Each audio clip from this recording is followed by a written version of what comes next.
Evening Bahamas coming up tonight on our news. A war of words erupts between the Bahamas Union of Teacher Presidents and Minister of Education. A teenager faces murder charges. Well, we've got a financial expert who weighs in on those recent government dismissals.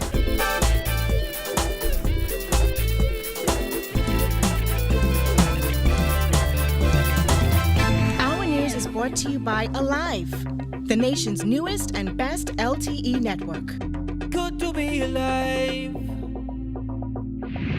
Welcome to our news, and thanks so much for joining us. I'm Vonique Tude. Topping news tonight, Tourism Minister Dionisio de Aguilar is defending the decision to sign a six-figure deal with global communications and engagement firm Weber Shandwick in the wake of recent terminations at his ministry.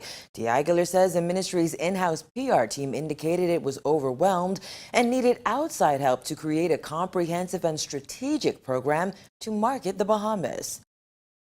We have re-engaged Weber Shandwick to really provide us with a cutting-edge, aggressive, innovative, creative, digital and social media campaign. That's the way of the future.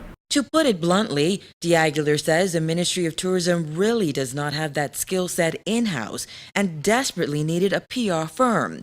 Therefore, he says the decision was made by senior executives to ink a six-figure deal with Weber Shandwick to provide certain public relations and marketing functions designed to promote the Bahamas' brand abroad. The move comes 4 years after former Minister of Tourism Obi Wilshcombe decided to drop the firm. The Ministry of Tourism, under the prior administration, decided to get rid of all their PR and advertising agencies and try to bring that function in-house. And what the individuals in the Ministry of Tourism said to me as soon as I got through the door, they said, look, we're overwhelmed and we cannot fulfill that function properly. We need help. We need outside assistance. We just don't have the skill set of a full-fledged PR agency in-house, and we're running flat out.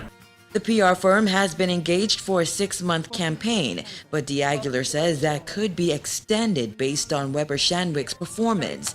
It has been reported that the ministry shelled out $600,000 on that firm.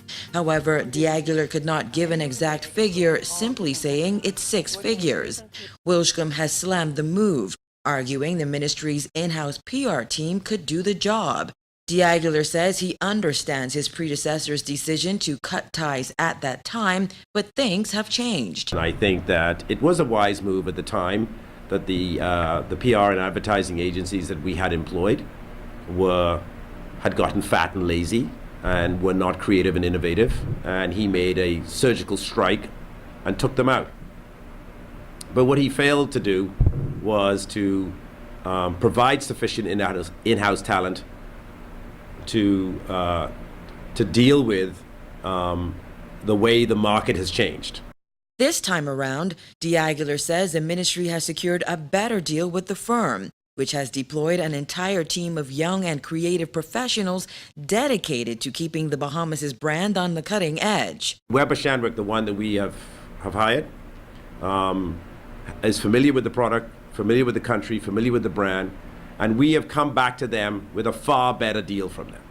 We have told them that we want a much better relationship where we can measure the amount of clicks and we can measure their specific performance online using the digital and social media that's out there. So it is a much stronger performance-based contract. The move comes as the Ministry of Tourism terminated 25 employees as part of a reorganization exercise. I believe there were 26 persons that were hired between May the 1st and May the 11th, creating an additional payroll for the Ministry of Tourism of $700,000 to $800,000. So the management of the Ministry of Tourism felt at this time we had already grown the ministry from 260 to 403 over the 5. We've grown it by 55%. We just couldn't absorb these additional individuals.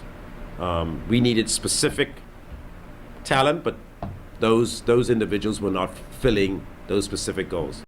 And in other news, Education Minister Jeff Lloyd and Bahamas Union of Teachers President Belinda Wilson butting heads at an orientation for newly appointed teachers this morning. It all unfolded after Wilson brought up teachers' rights to take industrial action. Jasmine Brown reports. The disagreement between the pair erupted after Wilson, during her speech, called on teachers to march if necessary. Wilson made the comments while explaining why teachers should join the Bahamas Union of Teachers, which she says will stand up for their rights.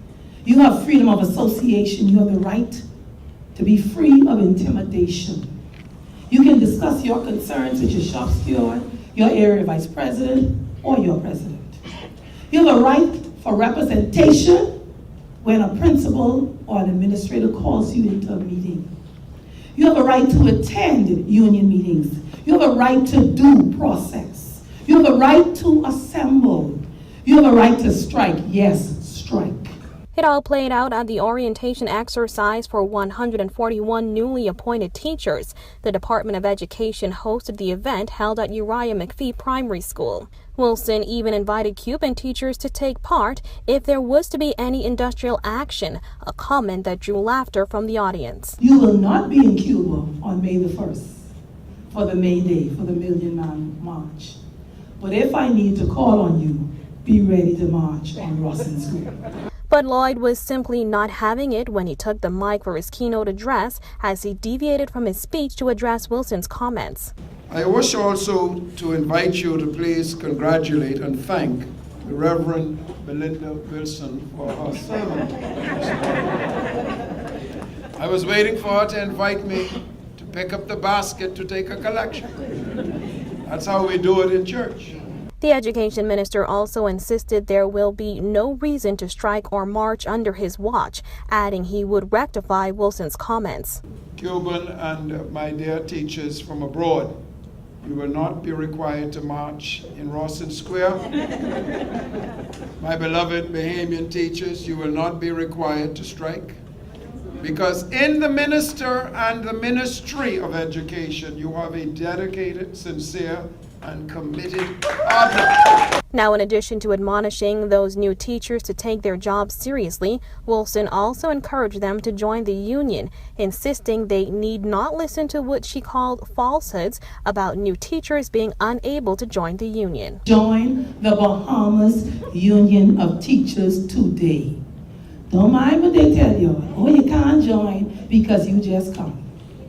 You join today, and our team is here to sign you up today. Reporting for our news, I'm Jasmine Brown. A teenager was remanded to the Bahamas Department of Corrections after being charged with a recent murder. Giorgio Bain reports.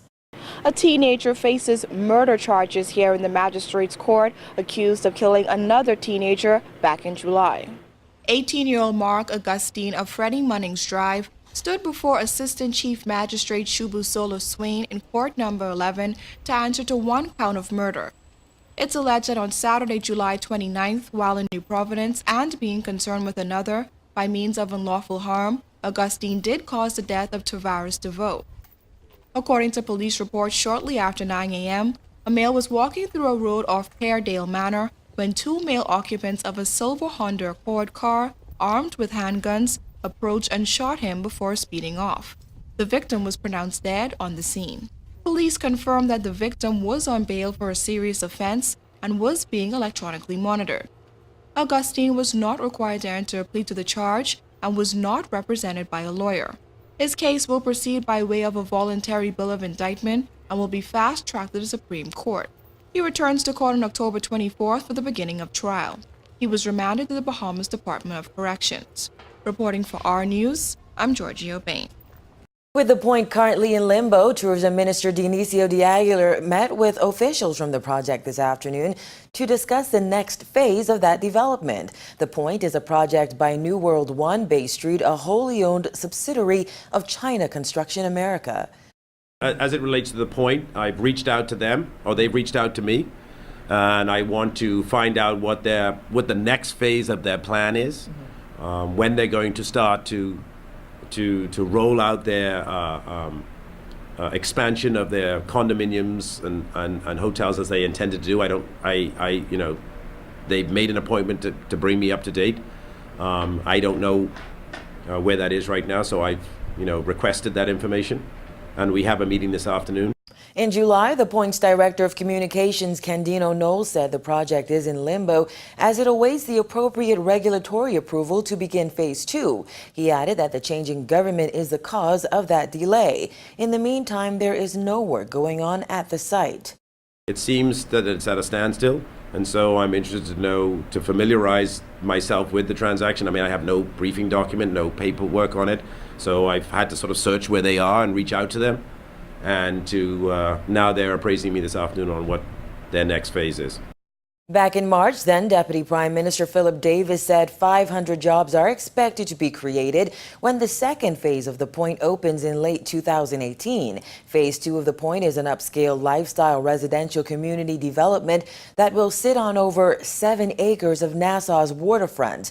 A 150-room branded resort and spa with a business center, dining and retail amenities is expected to open in November 2018.